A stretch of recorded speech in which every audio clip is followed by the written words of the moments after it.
Hello, welcome to Gardener's World. Now, in these cold frames, I'm very proud of the fact that I've got really healthy, good crops of basil growing. Now, basil in itself isn't difficult to grow, but it's not a herb that I would normally grow at this time of year. It thrives on as much heat, goodness and water as you can give it. And to get that, particularly if you're growing it outside, you need to time it so that as it starts to grow, it coincides with the hottest weather. But I sowed these in July, planted them out in early August, and you can see what I have here are healthy young plants with lovely tender tips to them. And all this is down not to my skill as a gardener, but to the fact they're grown in a cold frame. And cold frames are absolutely magnificent. They're just enough to provide the heat they need. And if you don't have room for a greenhouse, you will almost certainly be able to buy or make a cold frame. You can do them out of polythene and canes, you can build them out of brick, wood, anything that just creates enough warmth to grow crops like basil at times like this. Now, coming up on today's programme. Adam visits an inspirational project in Manchester that is bringing new life into a remnant of the city's industrial past. Looking around you though, you know, it sort of demonstrates the power, doesn't it, of plants? Yeah, and the power of gardeners, their optimism. I think the optimism of a gardener gets these projects done. Francis celebrates the variety and incredible colours of one of the stars of the late summer border. Salvias have become a mainstay of British gardens. They put on a dazzling display from midsummer right the way through until the first frosts. So really, it's no wonder us gardeners are so attracted to them. Nick visits a garden in Herefordshire designed to make the most of its glorious rural setting. This garden is absolutely packed, boundary to boundary, with a glorious array of plants, beautifully combined. It really is a fabulous lesson in how to create exquisite planting design. And I am starting to plant my bulbs for next spring.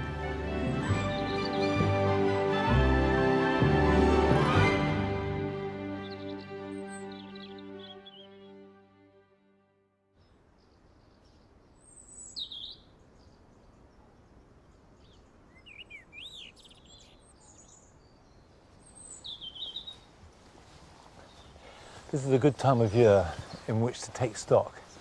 Not least because you can see everything, rather than doing it in winter and you're doing it from photographs and from memory. And I've been thinking long and hard about the cottage garden, about what is working and, much more pertinently, what is going wrong. Now, some of this is not my fault. The most dramatic example of that is the effect of box blight on the box hedges here. We've had this for 10 years or more, but it's been terrible this year. The time has come to bite the bullet, take it out. I'm also going to take out these pear trees, which I love, but we haven't had a decent pear off them for years. They're riddled with canker, they've got scab. So they're going to go too, which will make the beds bigger. We'll put in yew topiary all the way along. And then the cottage garden looks good in spring. And that's because it's simple. You have the tulips, you have the forget-me-nots. And then when the roses flower, it looks good too. It looks wonderful. I love the roses. But when they're over, there isn't enough to replace them. It's bitty. So this is what I'm going to do. I'm going to make it a rose garden. Gradually, over the next month or two, I'm going to take out all the perennials that I know I don't want to keep. I'm going to order more roses to spread the flowering season, and then make a planting plan that is simpler. Lots of hardy geraniums, for example. Lots of phlox for later on. So when I walk out here in August and September and even October, I get that same pleasure and delight that I do earlier in the year. But however dramatic the change, I don't think it will match the drama that Adam saw when he went to Manchester to visit a very unusual garden.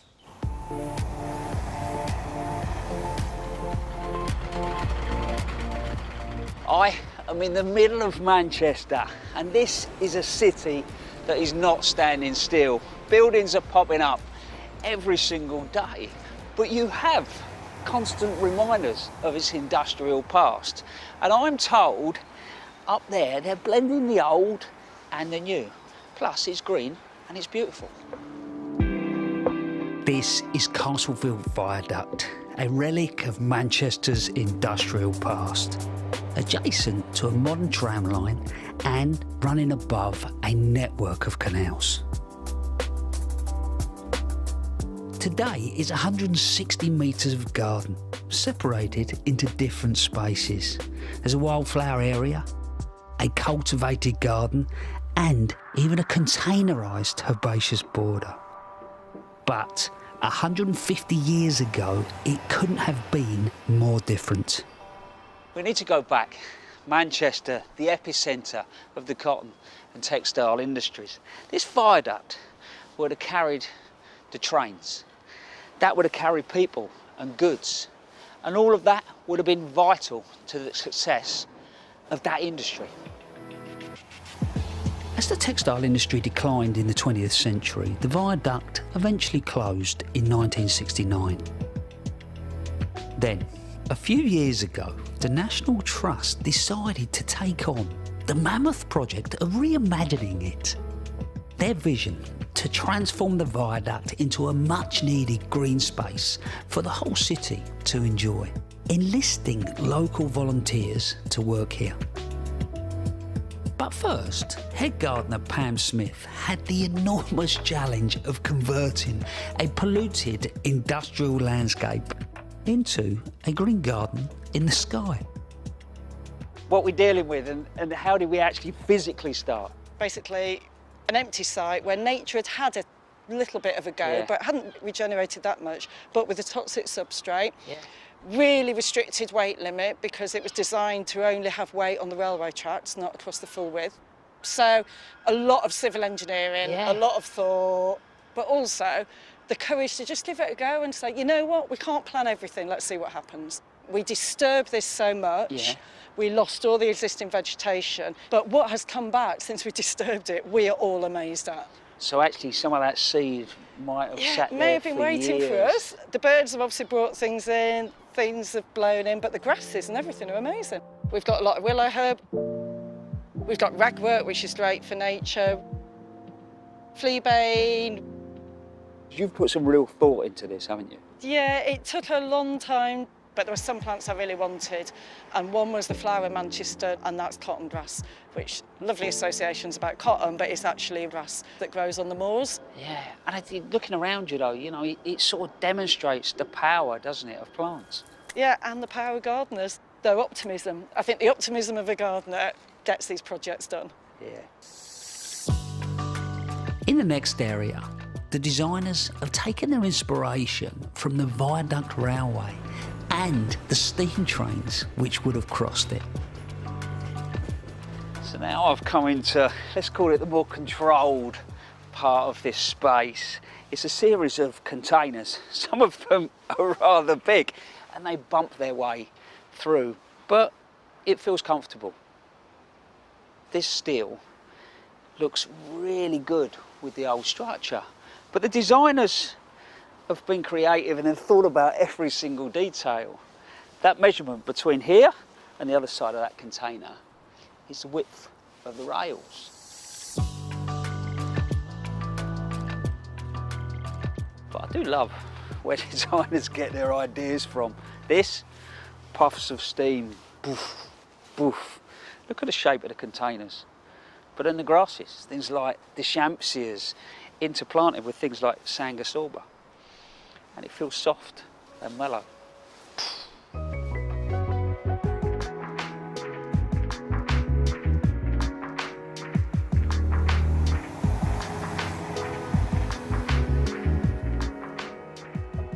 There are a huge diversity of trees that punch their way through.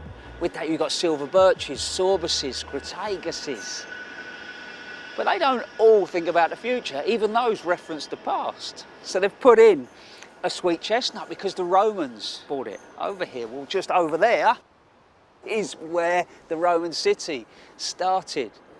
But also in the factory, they used to wear the clogs. The clogs were made of the beech. It sort of pulls the whole thing together. It's quite glorious. It's early days, but you can already see as these trees mature, the temperature is going to drop and it'll feel this wonderful sort of woodland walk. The conditions up here are pretty severe, but despite being exposed to wind and heat, they've even managed to create a lush herbaceous border. This place, I just keep smiling and then I forget that I'm on top of a viaduct. I mean, engineering-wise, this is incredible. I mean, that's a full-on border in your back garden. And the way that it's planted is stunning. You know, it's a proper good mixed border. We've got the trees, things like the apples, and then we're coming down the buddleias, the sambucus, geraniums, achilleas, persicarias, playing with all these shapes and patterns. But what's going on around me is the wildlife are in and they're loving it. And this is an incredible wildlife corridor, and they get to carry this on. It just links up to somewhere else in the city. Today, the viaduct is still connecting people with green spaces. Local community groups and charities have taken on their own areas. And one local residents group, the Castlefield Forum, meets here on a regular basis. So your local group is all about lifting the area and engaging with the area, is it? Yeah, we've got a kind of 4 key pillars: cleaner, greener, safer and better. And this is absolutely a kind of long-term better. What effect has it had? And we've got so few green spaces around here just to come and sit and exist in nature and see everything that's happening. So anything extra that's added is such a big bonus. And Miriam, you live outside of the city, and what's sort of drawn you to the site? The green space, I think it's really good because it's difficult to find somewhere really green in Manchester. Keep up the good work. Thank you. Thank you.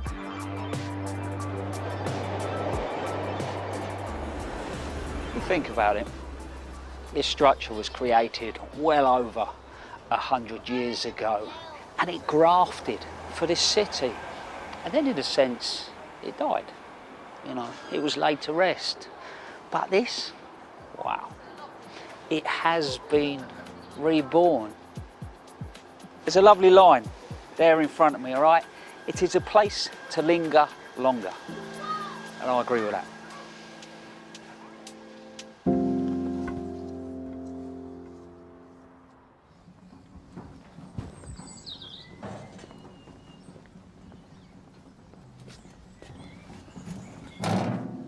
I really like these brownfield industrial sites being transformed into gardens. Obviously, the High Line in New York was a great inspiration.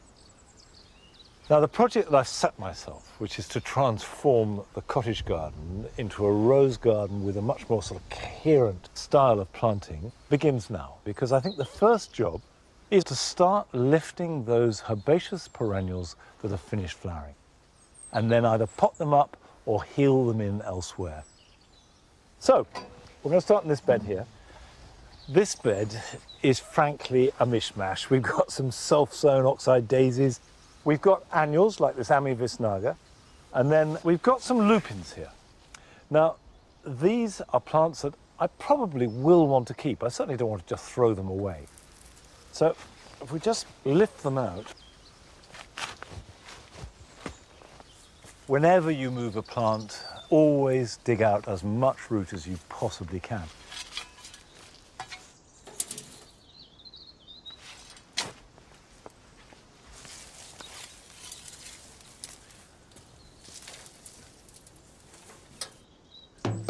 Right, that's a barrow load of lupins. I'm going to take these straight away and heal them in.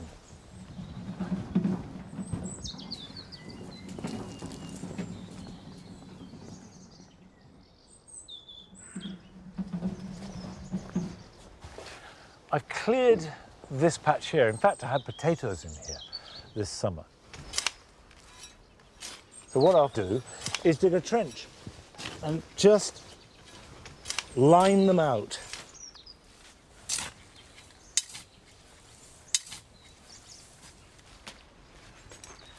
If I just take these,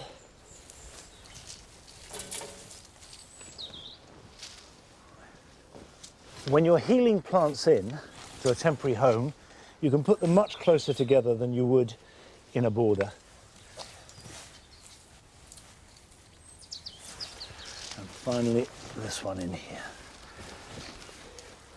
This will be a very safe holding bay. They'll be in the soil, so the roots will go on growing, they'll be healthy and easy to transplant.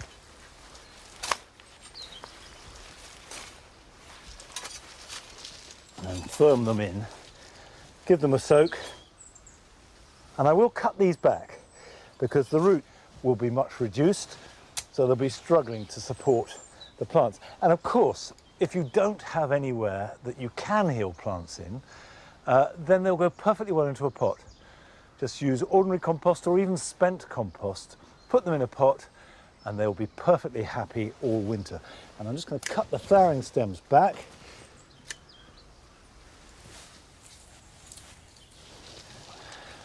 Right, this is the beginnings of the transformation of the cottage garden to the rose garden, which I think is going to be fun and exciting to do and should look really good.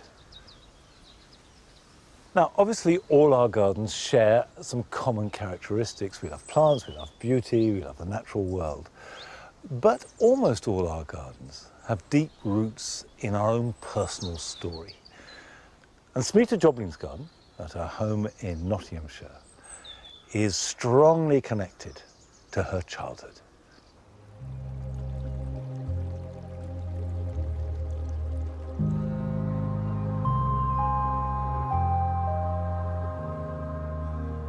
Planting in the garden is designed to be as naturalistic as possible so that it flows into the landscape and it flows into the fields behind us. I wanted it to feel like it walked into a tropical garden. It encompasses you. And that's really what I was trying to create in a very English space.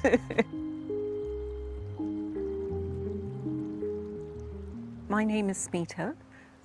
Welcome to my garden. This is a culmination of a dream that I've had for many years. It's a wonderful space for myself and my family and my friends.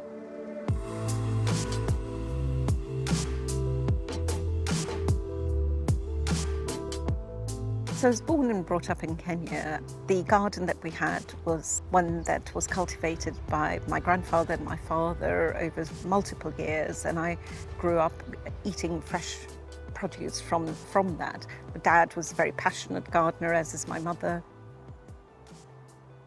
So the garden is very influenced by my childhood in Kenya. I wanted to create something that reminded me of home.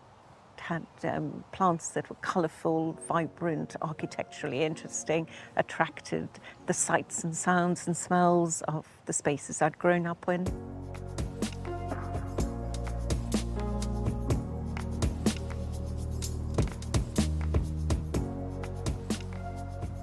So this part of the garden comes into its own in the summer. It's a very hot, tropical feel to it with the inulum, the big yellow frothy flowers and the hot red daylilies behind.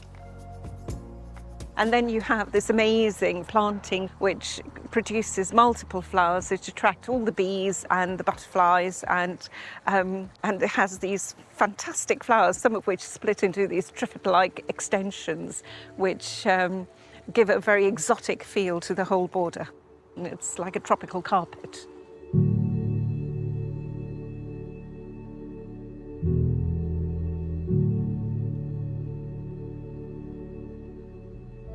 The pool is aesthetically a really good focal point for the garden. It is lovely because what it does is it introduces water and an additional space where I can garden. That the swimming in it is icing on the cake. The pond has got oxygenators and water lilies in it, amongst other plants. The oxygenator's main role is to quietly get on with making the pond nice and clean and giving a nice habitat and hidey holes for all the little aquatic creatures that live in it. When you get in, you're at eye level with the water lilies and with the aquatic plants and with the insects that float in and out. You can come in and spend half an hour in the pond or half an hour in the garden. It grounds you. It makes your sense of self, I think, much more in tune with nature and the world around us. I think it makes you respect what we have and love what we have and want to look after it much more and, you know, cherish it, really. Yeah.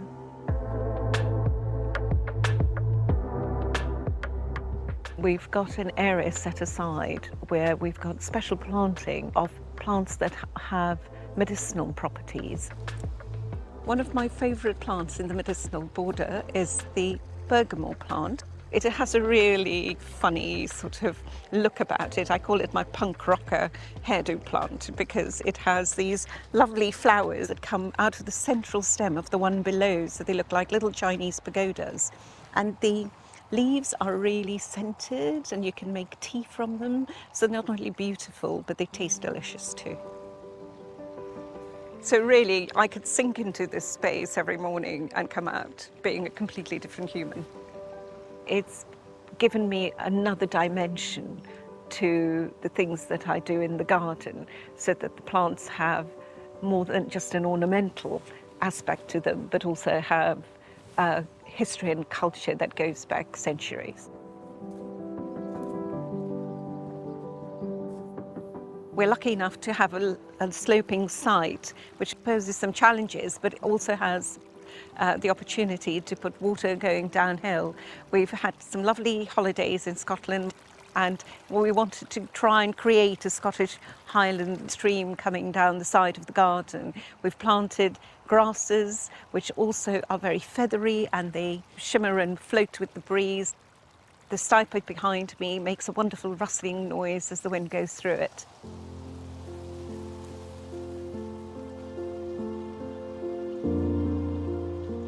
When my father got ill, he was unable to do as much gardening as he used to. But my mother carried on. She had her own illness and was hospitalised. But when she's come into the garden, it's really helped with her recovery and it's helped with just her well-being again. It gives me a real pleasure, you know. When my husband died, I was feeling down. But when they brought me here, say, come and have a change. The nature is a good medicine. The garden brings out all the positive things in you. Anything she puts into pots seems to just grow. She doesn't particularly plan, but just knows how to make things come alive. You know, she was always saying that she wanted a pond with a big garden. But I never thought she would do it. And I'm very happy and very impressed. It's a real pleasure with all the family together.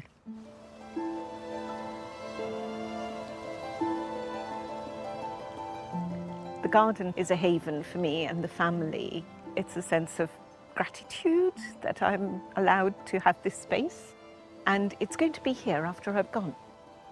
I'm very proud of all my children, and when I look at my garden, I think of them, you know. So, yeah, family.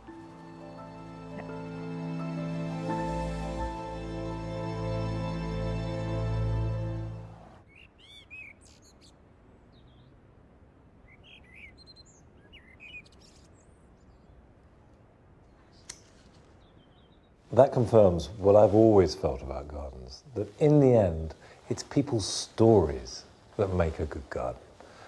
And gardens are every bit as much about people as they ever are about plants.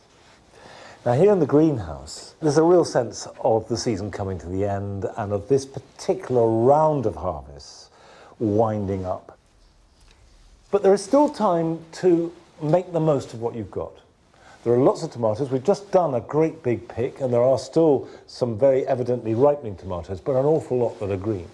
But don't give up on them. Over the next 2 or 3 weeks, you can get these to ripen, but there are certain things you need to do.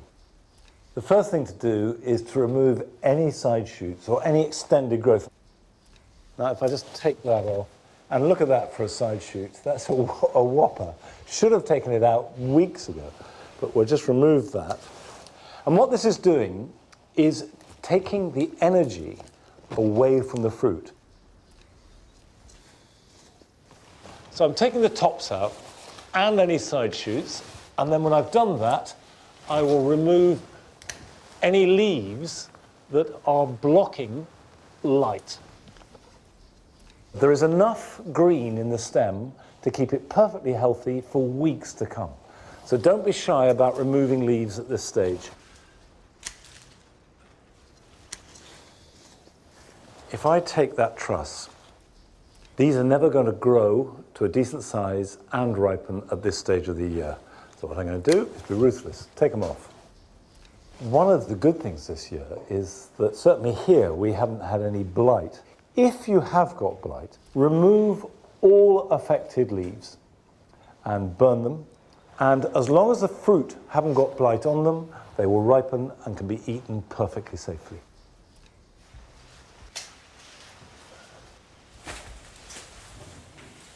Now, still to come on today's programme. We meet a gardener in Southampton whose garden has been crucial to his health and well-being. This garden means everything to me.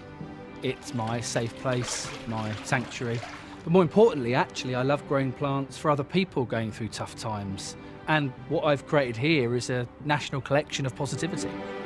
Nick explores a garden here in Herefordshire that has incorporated the beautiful surrounding landscape within its own design.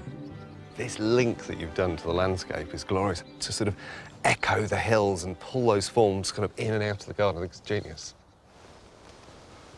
But first, Francis goes to Kent to visit a fine collection of salvias.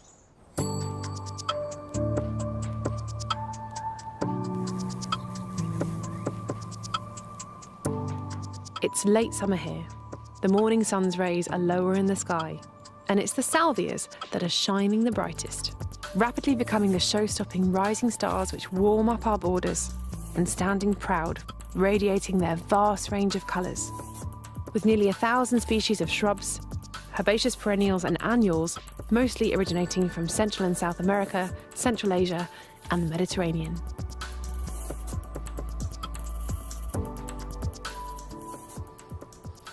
Salvias have become a mainstay of British gardens. They put on a dazzling display from midsummer right the way through until the first frosts. So really, it's no wonder us gardeners are so attracted to them.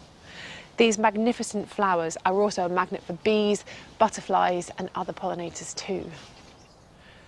This is Great Compt Garden, home to one of the biggest and most important collections of salvia in Europe. So it seems a good place to come and unearth more about this beautiful and fascinating genus.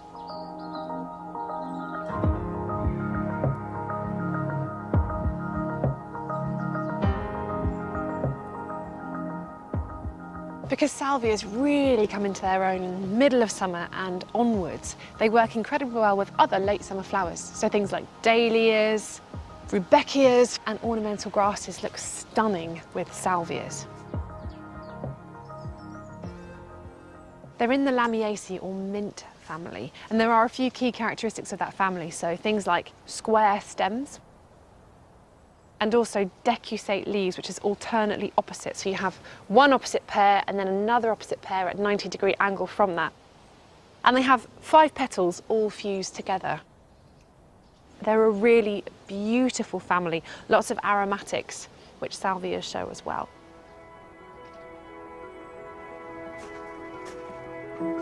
This beautiful salvia collection has been put together by William Dyson, one of the world's leading salvia experts. He also cultivates more than 200 hybrids and species in his own nursery just next door. How long have you been growing salvias and how did you get into it? I've been growing them for nearly 30 years now, and I got into growing them because I was looking for something that would grow in full sun, very well-drained soil, and give lots of flower over a long period of time. Absolutely. And I just started collecting them and started getting hybridisation happening between the bees, and then I started my own breeding programme. But it's been the New World, so the Mexican southern states of the US, those species that have given me the most joy because they've got such a wide range of colour. And the insects love them as well, you know, they're great pollinator plants. The bees are all over these, aren't they? I mean, you are. would think they may not be able to access the nectar because they're very, very long flowers, aren't they? Well, they're taking a shortcut. So rather than doing like the hummingbird would do in the natural environment, the hummingbird would go in through the front of the flower. Our bees in England, the honeybees and the bumblebees, they take a shortcut into the nectary and they drill a hole in the side of the flower. The thing that the bees find so attractive is a very, very rich nectar source. So this is why you see on a lot of these here, these have all got little drill marks in the side where they've been accessing to rob the nectar. Ingenious little things, aren't they? They are, yeah, yeah. And is that just bees that will do that, or will other pollinators do the same thing? I've only noticed honeybees and bumblebees doing that so far. Are there any New World salvias that you like particularly? I really like, at the moment, I'm really into one called Salvia bullulata and called Blue Jade. And the flowers are totally original in their sort of turquoise flowers. Oh, really? You don't often find that in the plant kingdom. And then so many of the microphylla types. The toughest of all is one called Ceropotaci, and flowers over a very long period, May to November, and the flowers are held well above the foliage. The foliage smells fantastic, and the bees love it.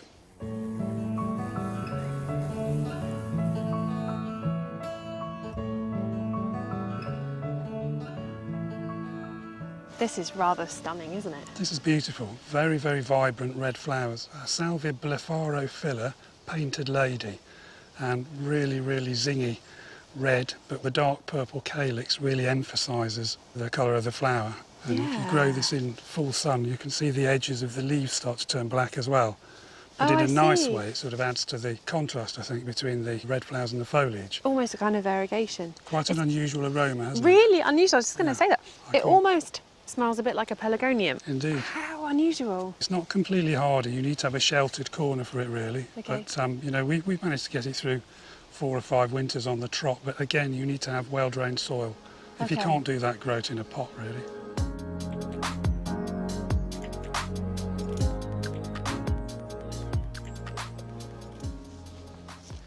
Just have a sniff at that one. Ooh, that smells really burny. I like it. It's like Yeah, a charcoal smell. Yeah, yeah. That's Penny Smile, that variety. Oh, that's another lovely. shrubby Mexican. And what you're getting is intense volatile oils there. And that puts off rabbits and deer, so they won't graze on that. And I think that probably protects our trees from being grazed. Wow, so your apples are actually being protected by the salvia? Yeah, but you're encouraging all kinds of different beneficial insects as well. So I haven't seen any aphids on the apples at all this year. I think we've got to thank things like ladybird larvae, hoverfly larvae, and all kinds of things like that they're living within this area here, and they're protecting the trees at the same time. It also just looks incredibly beautiful. I think it does as well, yeah.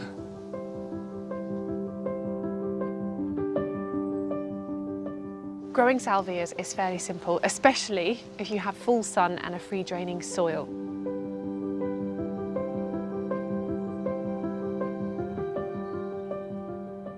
If you have a very heavy clay soil, you're probably best growing them in a container. In terms of looking after them, they're fairly simple. Big, showy ones like Amistad are magnificent if they're fed. But some of them don't like to be fed, so shrubby Mexican salvias, like Royal Bumble. If you feed that too much, you'll get lots of leaves, not so many flowers.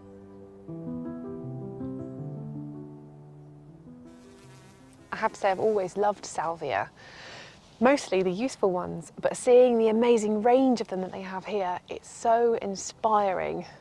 And I think I have a whole new respect for a plant that I'd maybe taken for granted before.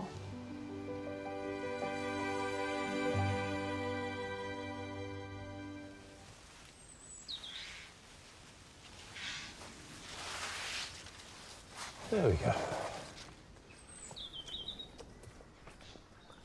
Like Francis, I have increasingly learnt to love salvias and do grow them as much as I possibly can, but with some difficulty, I confess, because they really don't feel happy in our heavy clay soil. The key to salvias is good drainage. Now, during the summer months, that's not so much of a problem, and salvias like Amistad, for example, romp away with their glorious intensity of flower. But come the winter, when it's cold and wet at the same time, they hate it. And I've never managed to even keep an Amistad alive outside across any winter? Now the answer, and what I do, is take lots of cuttings now. Take cuttings over the next few weeks. They will root quite quickly and they're easy to store. So if you do lose the parent plant, you've got the material to start again next spring, and they will grow very quickly and flower for you. And it's not just about salvias now, of course. The dahlias are doing really well. There's a wonderful Nottinghamshire. We've got Nottinghamshires all over the garden, but this rupari is really a great blaze of colour. And last summer, when we had such a hot, sunny year, the sunflowers did really badly, and this year they're great. So you win some, you lose some, and the important thing is just to enjoy what we've got and make the most of it. And we went to visit a garden in Southampton, which is being created by its gardener entirely based upon hope and positivity.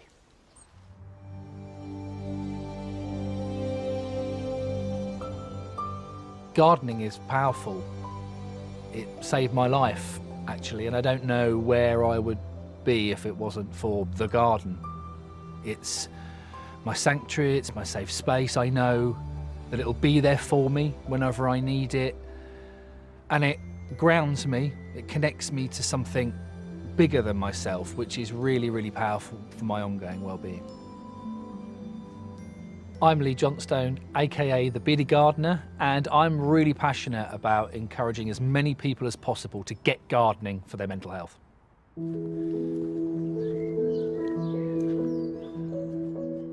My childhood was pretty challenging. I suffered from quite a lot of trauma, anxiety and depression. I had a grandma who had quite a large house back where we lived in Kent, and I used to go there and escape into the garden. I was just losing myself to whatever was going on in whatever season we were in. So it was there really where I started to understand that getting outside and gardening and growing was good for me.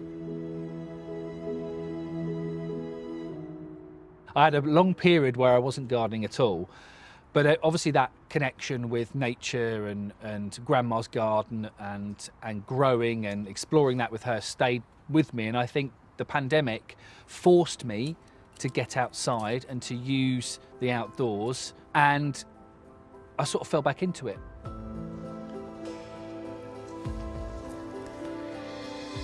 I knew I wanted to create a space that was full of wildlife, so the first thing I did was I got rid of all of the lawn, I took it all away, and I put this central path down the middle. You know, my head is often running at 100 miles an hour, and I need something that slows me down.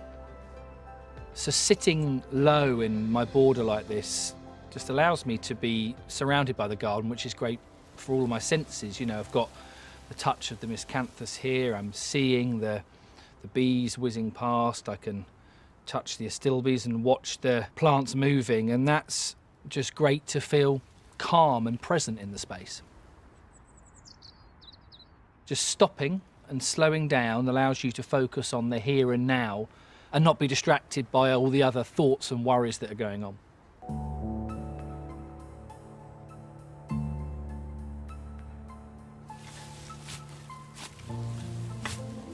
So if I can't face the really, really big gardening jobs, or if I've had a bit of a rough day, I like to do these small little, what I call quick wins. And they're gardening jobs that take about 5 to 15 minutes. One of them could be turning the compost. And what it does, it allows me just to refocus, reset, calms me down, makes me feel better. It connects me with the soil again, or the plants, and just really lifts my mood.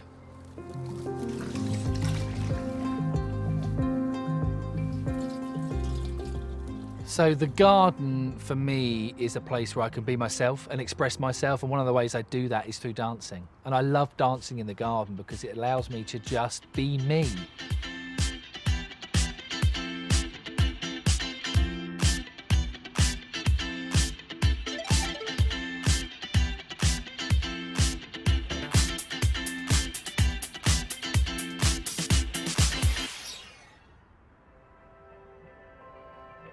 So 1 in 8 households in the UK doesn't have their own garden, and I'm one of the lucky ones. I do have a space and I know how powerful it is on my mental health. So I started to share some of my mental health challenges and struggles with people on social media. And that then inspired the idea of giving and the giving garden in my mind. So then I began putting a list together of annuals that I wanted to grow for other people. And I started getting people to nominate someone they knew going through a bit of a tough time with their mental health to have a plant grown by me in the garden. I love growing cornflowers. I grow them every year and they're really, really popular. And what I do is I press the flowers and I save the seeds and then send them on to people. So growing something for someone else actually is a real privilege. It's a symbol of positivity and hope for the future, which not only makes me feel good, but also hopefully makes other people feel good as well.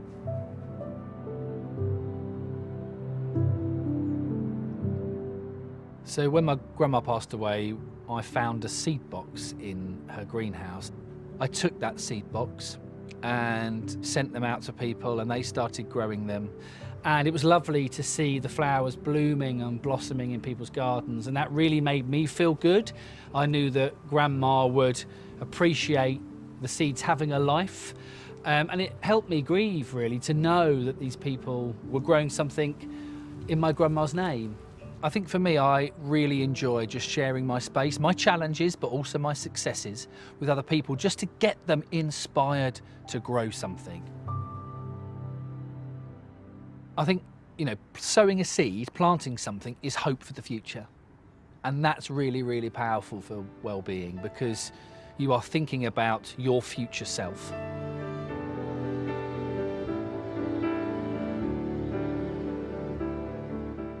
This garden means everything to me.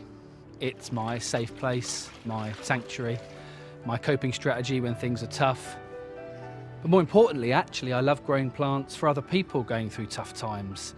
And what I've created here is a national collection of positivity.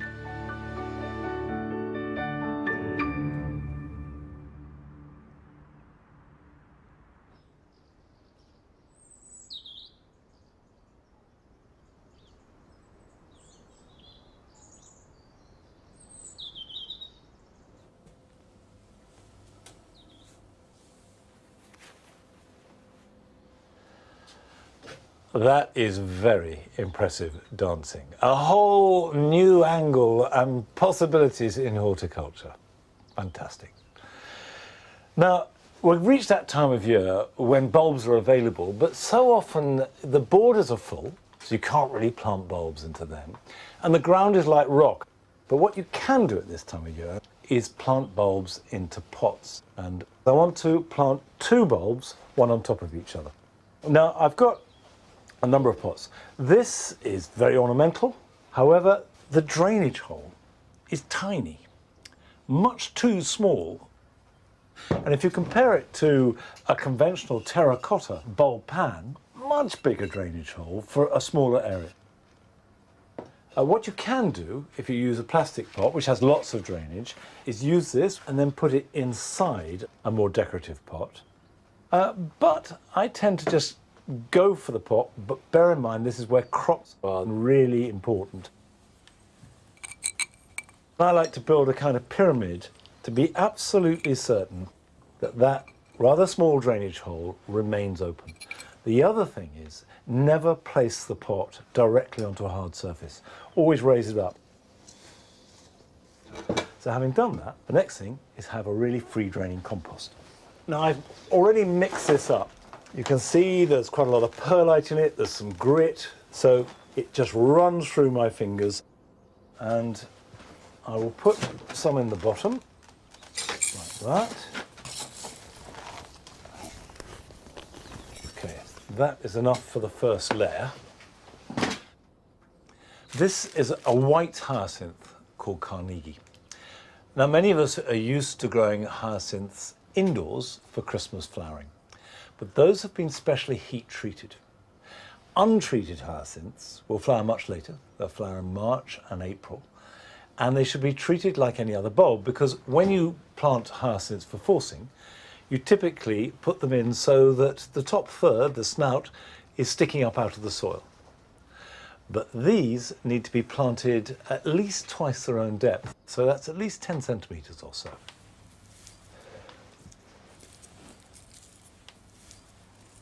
So I'll cover those over for the next layer.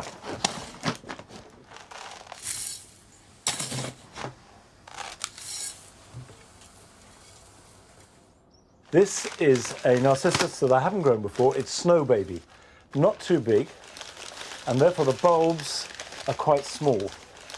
So I will pop these in. Don't worry if you're layering bulbs about blocking the ones below. The shoots will work round the bulbs without any trouble at all. Now we'll cover that over.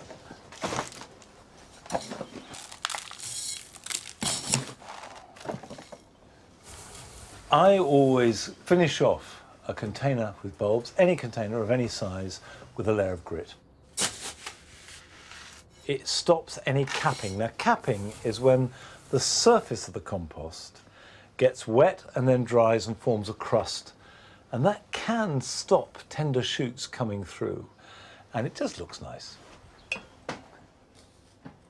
This now should be watered and then put it somewhere protected. Now, it can be outside. Cold is not a problem. But too much rain or water of any kind is a problem, because then the bulbs can rot. Put it ideally under cover. And then it will only need watering once or twice again during the winter. It should have light from the minute you start to see shoots appear. The daffodils will begin flowering late February, early March, with the hyacinths coming through and flowering a little bit later. Now, Nick has been to this part of the world. He came to visit a garden that's just down the road from here, in a small village outside the town of Kington.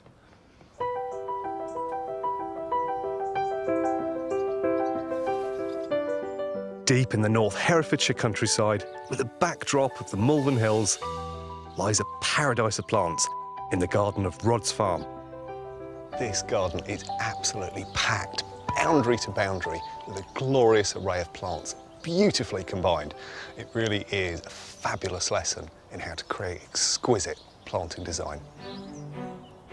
A remnant from the Victorian age, this site has been transformed over the past 2 decades into a skillfully designed garden spread across 2 acres, which sits comfortably in the rolling landscape surrounding it.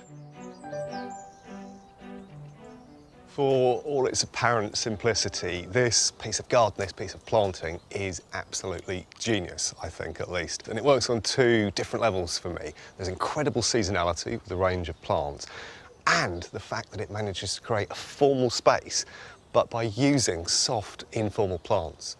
So when it comes to the seasonality, it starts in about February time. These are Chanticleer pears, and they put out an absolute mass of white blooms. Now, as they start to go over, the planting down here takes over. So you've got iris and alchemilla, so blue and chartreuse looking absolutely fabulous. They've gone over, they've been cropped back. And then as we move into this part of the year, at the 2 sides, you've got Miscanthus, Morning Light, which has got that wonderful kind of white streak through the centre, and Anemone Honorine Joubert. Of course, they go well into autumn. And then at the back end of autumn, the pears come into their own and take on fabulous red, yellow and orange autumn tones. And so with just 5 plants, you've got 10 months of interest. I think that's absolutely brilliant. And it does what you really need, which is to set up this vista, which is the wow. It gives you fabulous views out into the landscape through the dovecot there. But of course, it's a vista, so it works in both directions. So what I can see beyond me here is a fantastic sculpture and then pathways into about 13 acres of woodland up there. So it's leading me out of the garden and into a new space.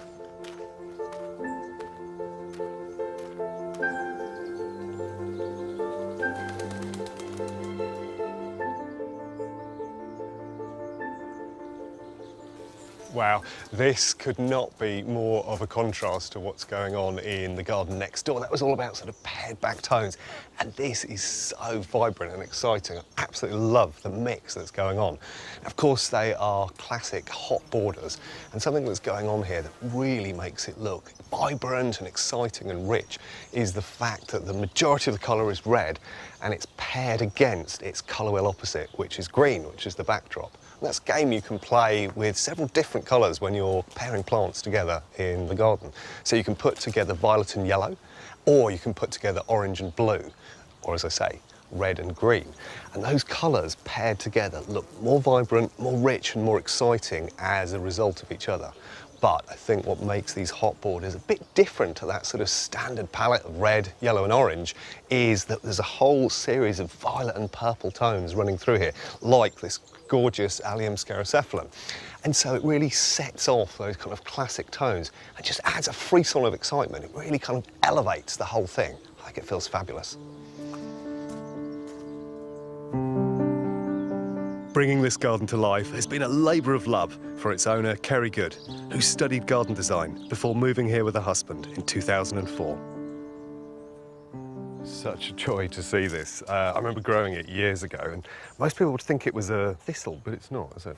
No, it's Marina longifolia, and it flowers in July, and what I love about it is that it dies well. Yeah, it's got that lovely thing. I mean, the calyces, obviously what wraps the flower bud before it first emerges, I think it's almost as beautiful as the flower, and it's doing really well in the gravel garden, I have to say. Well, we created this 5 years ago, and I decided that I wanted some plants that weren't happy in other parts of the garden. We're on boulder clay, so we dug out where the paths are and we put all the soil onto where the planting is and then mixed in lots of sand and grit. So that means that the beds are raised up, which improves the drainage, but also aesthetically works quite well because they're closer to you when you're walking around and looking at them. Yeah, so effectively the bulk of rain actually drains off these, and so your pathways act as rivers or streams to take the water away. Yeah. I love the mix of plants as well. Things are complementing each other, they're not fighting with each other. It's so lovely to see that, and so many beautiful combinations. Of course, this beautiful South African Diasia personata, but you've introduced it to an American and they've made a beautiful marriage. Yes, they have. Similar colours. Those two pinks are perfect. I have to say, this link that you've done to the landscape is glorious. To sort of echo the hills and pull those forms kind of in and out of the garden, I think it's genius. Yeah, well, we want to make the garden bigger and include the landscape in it. So we've made all the hedges wobbly. You know, it's a beautiful part of the world. Why wouldn't one want to make it part of one's garden? Adding to the serenity of the garden are 3 ponds, which have been created to attract wildlife and collect rainwater. And amongst the formal areas are semi-wild spaces, which virtually look after themselves. I really love this planting. I mean, you could probably describe it as a thoroughly modern meadow. It doesn't have a great deal of grasses, it's mainly herbaceous species. And I think what's so clever about this planting is that foliage has been seriously considered. So both the euphorbia and this aster make fabulous backdrops to the pinks and the other tones. And the other thing that really kind of unifies it, I think makes it feel meadow-like, is the repetition of forms, so that all these spikes of Veronicastrum running all the way through. There's the Sidalcia with those sort of pretty pink flat-faced flowers, and that simple repetition really makes it feel like a meadow, and it holds together. I think it's a brilliant idea, it really works. As you edge further out, soft planting gradually blurs the line between the garden and the wider landscape, creating an illusion of everything belonging to one harmonious space. And that's what's so special about this garden. Every little detail has been thoroughly thought through, leaving you no choice but to soak up its pure tranquility and bliss.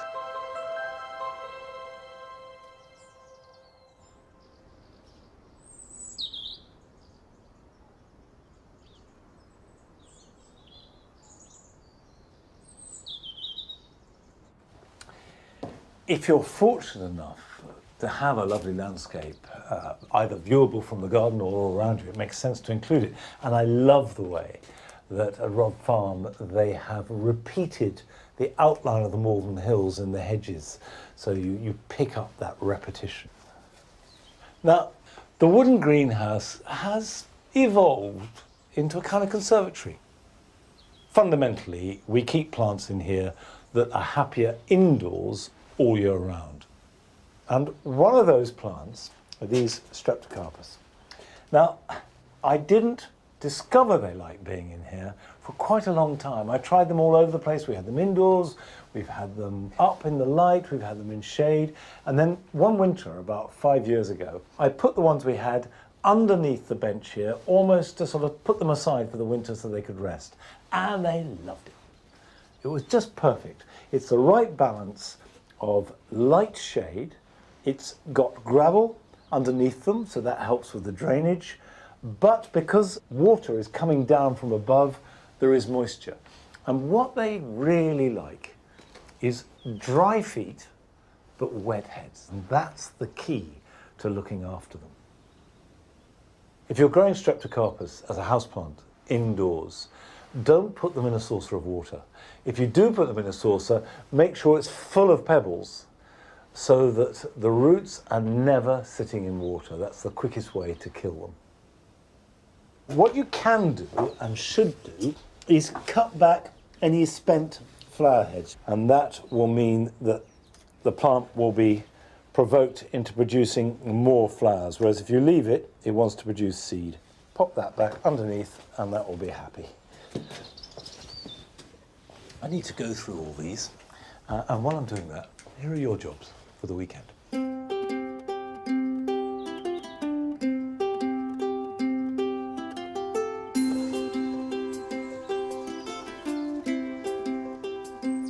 If you've got climbers that are dangling or hanging free, like roses, wisteria, clematis or honeysuckle, tie them in. And this is to protect them from storm damage, which is quite likely at this time of year. And if they're securely tied, you can come back to them later to prune.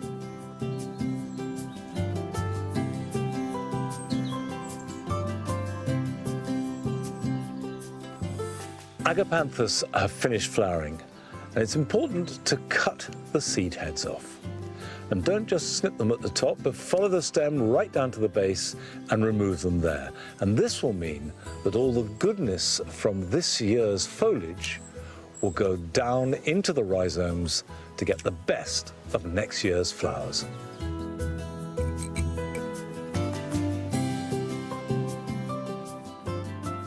Now is a very good time to plant strawberries, either from runners that you've taken yourself or if you buy plants. They can, of course, be planted directly into the soil, but they also grow very well in pots. Don't be tempted to plant them too close together because you want nice, strong plants. And then when you've planted them, dress them with a layer of grit which keeps the fruit clean. Strawberries are very hardy, so they can be placed outside all winter.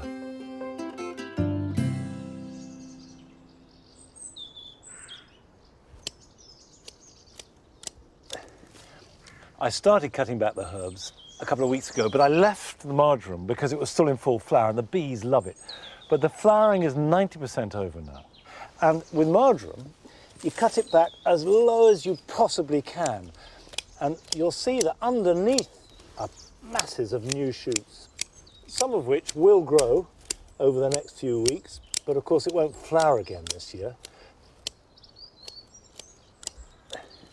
Well, that's it for this week. I'm away next week, but Adam and Francis are both making a return visit to York Gate Garden in Leeds, and that will be on next Friday at 8 o'clock, and then I'll be back here at Longmeadow in a couple of weeks' time. So until then, bye-bye.